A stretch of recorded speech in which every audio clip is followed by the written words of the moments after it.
Ustadz, apakah para sahabat Ahlus Suffah, sahabat yang fokus menuntut ilmu dan ibadah di masjid, saat itu fokus saja, lalu mereka meninggalkan orientasi akhiratnya, meninggalkan pekerjaan, dan apakah saat ini meninggalkan orientasi dunia mungkin?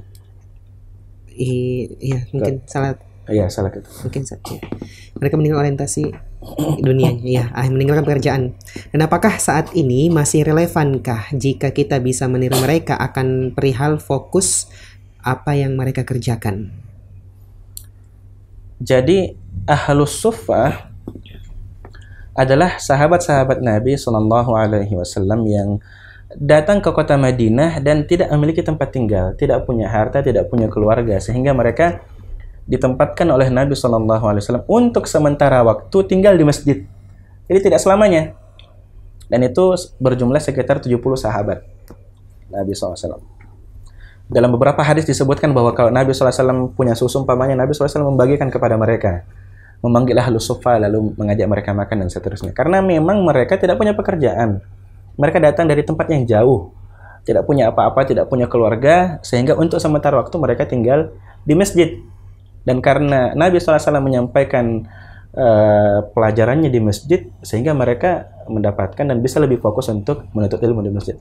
Tapi setelah mereka punya harta,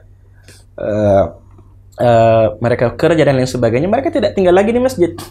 Mereka beli rumah, mereka tinggal, menikah dan seterusnya. Ini sebagaimana yang terjadi dalam pribadi Abu Hurairah radhiyallahu anhu. Abu Hurairah termasuk di antara Ahlus Suffah, sahabat yang berasal dari Yaman, tinggal di masjid selama 3 tahun di kota Madinah. Beliau datang ke kota Madinah di tahun 7 Hijriah sampai Nabi SAW meninggal di awal tahun 11 Hijriah. Lalu kemudian setelah itu beliau berjihad dan mendapatkan bagian dari harta rampasan perang, sehingga beliau punya harta, sehingga beliau beli rumah dan tinggal sebagaimana sahabat-sahabat yang lainnya. Jadi bukan berarti Ahlus Suffah dijadikan teladan untuk kita tinggal di masjid saja dan tidak bekerja, tidak. Itu hanya sementara saja bagi mereka yang tidak punya uang, belum dapat pekerjaan dan lain sebagainya.